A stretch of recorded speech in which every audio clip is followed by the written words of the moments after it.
Hey, this is Maginoni. Welcome to another edition of The Good, the Bad, and the Disappointing. This might be a little surprise. There's no DC in the list. And you might be surprised at what the disappointment is for the week. Anyways, let's take a look. The good is Spider-Man number 1.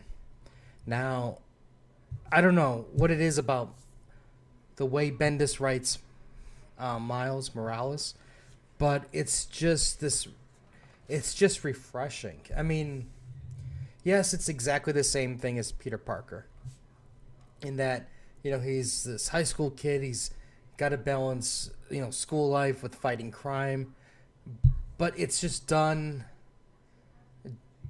I don't know, differently. And even if they had a Peter Parker going to high school, which they had originally in the Ultimate Spider-Man, this just seems so much better. It's like, with the new power set, it's refreshing. It's like unexpected things happen now. So I really like it. And this issue basically just sets you up into that world. It's like, it's basically the people who've never read Ultimate Spider-Man, this is the world. People who read Ultimate Spider-Man, it's kind of like Bendis saying, okay, don't worry, nothing's changed. His friends are the same, the family, everything is the same. Just go forward. He's still going to the super smart academy, and they don't even have to go through the hassle of him getting accepted. It's just boom, this is the situation, and it's just really, really good.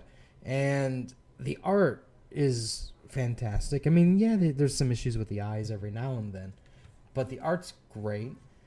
And it's the battle with Blackheart was also really well done.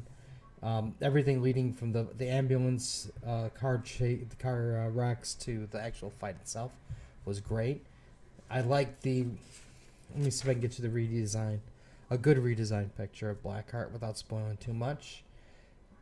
I like the redesign.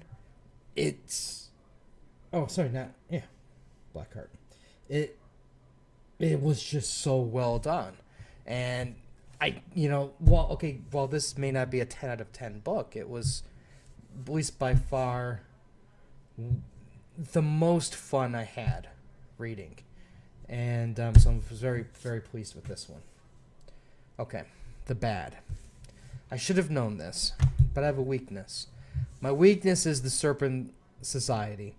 And every time I see the Serpent Society, there's a part of me that just is pulled into wanting to buy it and see the battle. And just let me say, it certainly lived up to what I thought this was going to be, a truly bad book. Basically, Falcon is still Wolf Cap, and he's paralyzed. So now the new Falcon has to fight the Serpent Society. The Serpent Society, their setup is kind of funny. They're like against illegal downloads, and they're pro-corporation, and they're this company that's gonna set everything right, to help the big the big evil corporations. And it's all that part was great, but it's just a small little piece of it. You have this inexperienced guy. Granted, Falcon is kind of communicating with him through the mind, but this guy's just kicking butt. And the thing that really had me was this part right here. They finally get him. The Serpent Society gets him. They're about to eat him whole, like a snake. Okay? Now, from here to here, which basically is the same amount of time, and if you notice, that whole scene is different now. It's kind of like they drew this page, they took a week off, sent this page in, then they took a day or two, maybe 3 days off, then they worked on this page and forgot that he was almost eaten, in the head. The head is almost in the mouth, and now it's completely out of position. And it's that kind of sloppiness for a professional illustrator that that was part of where I started to get lost and then the fact that it's it's Wolf Cap again, and it just one thing after another just led me into despair, and I just wish I never bought it. I want Steve Rogers back as Cap. But with this level of writing, what does it matter who Cap is? I'd still hate it. All right, the disappointing, and that is Amazing Spider-Man #7. Now, don't get me wrong. I mean, I do like Slott. I like how he's writing everything, but when you have Miles Morales Spider-Man, I kind of get this feeling of, why do I need the Amazing Spider-Man? Because this Spider-Man brings me more joy.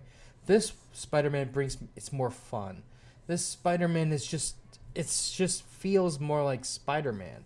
Now, granted, I know you can argue, well, okay, he's corporate run Peter Parker now, and yes, he still hasn't been married to Mary Jane in a long time, but I think with everything about this whole scenario is I think certain things could work. Part of the problem is I'm nearing exhaustion, and this is where it's kind of hard for me to explain, because when I read One Piece and Naruto and like those types of manga, those battles go on forever, and I'm used to 8 months, and then you finally get through a fight. But there's always something fresh, an element of surprise, something that draws you in.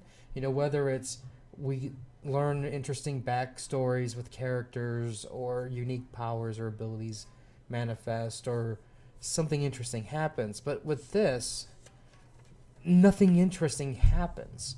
It's okay, here's this, here's that. Okay, there's bad guy does bad things. Heroes lose a little bit at the beginning, and then eventually they conquer evil.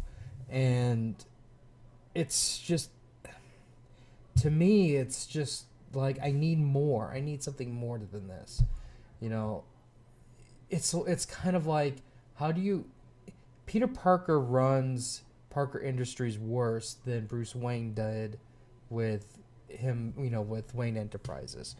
That's the way I feel. It's like, while Parker's more hands-on, he's always somewhere else. He uses his entire company. Like, there's a guy working on a cure for cancer, and it's like, whoa.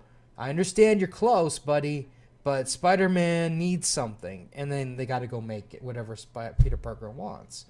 And it's just kind of like, what happened to Spider-Man? What happened to Peter Parker defeating the villains? Now it's Peter Parker and his tech. It's, kind of like an Iron Spider without the iron part of it. Iron Man fighting crime. And to me, it's not the same anymore. It's not fun any longer. And, it's like, even though they added a shocking thing, at the end, it's not enough. It's kind of like, you haven't given me anything to invest into these characters. So why do I care when something's threatened? Like a classic example would be like in One Piece, where you see a villain and they've been fighting for a long time, and then all of a sudden you get a 6-page, here's their history, here's their story. And then it shows them as a person. It shows them in a situation that you can connect to. And then you kind of get more involved in what's going on. It's not just a fight. And in this case here, while they did focus a little bit on Mr. Negative, there's not... Mr. Negative is just a small portion of this. And it's not enough with him, and it's not enough with the end part to make me go, oh, I guess I'll spoil this part. The reason why Parker was betrayed was because of the girl's mom's with cancer. Well, okay, you show the girl and you show his employee and you show her mom and cancer in the bed in the hospital.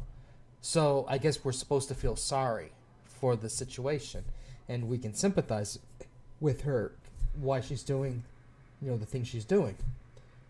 But at the same time, I'm going, how can I have an emotional attachment to just one picture when you haven't led me on the journey to the picture?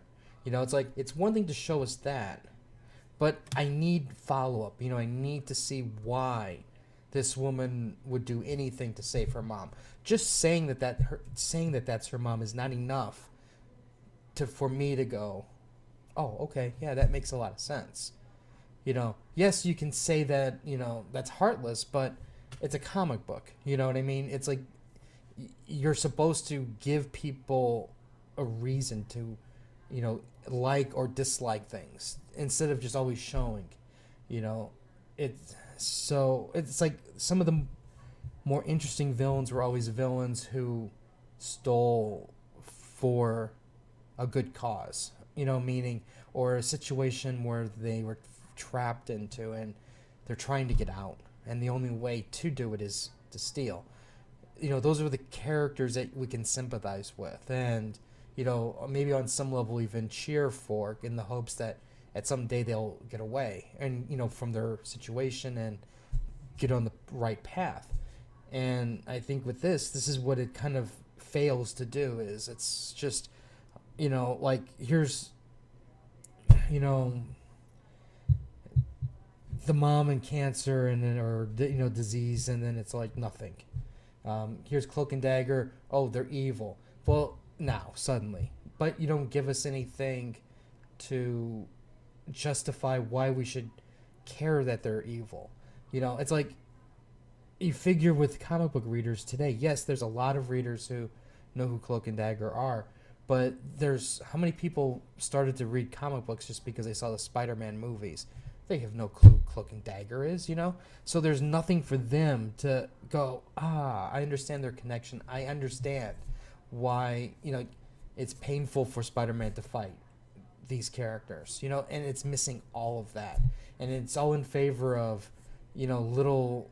all that stuff is it's just not even, there's just nothing. It's just empty. It's just, there's not enough pages, and then when you have that, and then it just, to me, it just seems like this rushed book with too many issues and nothing to connect me into what's going on.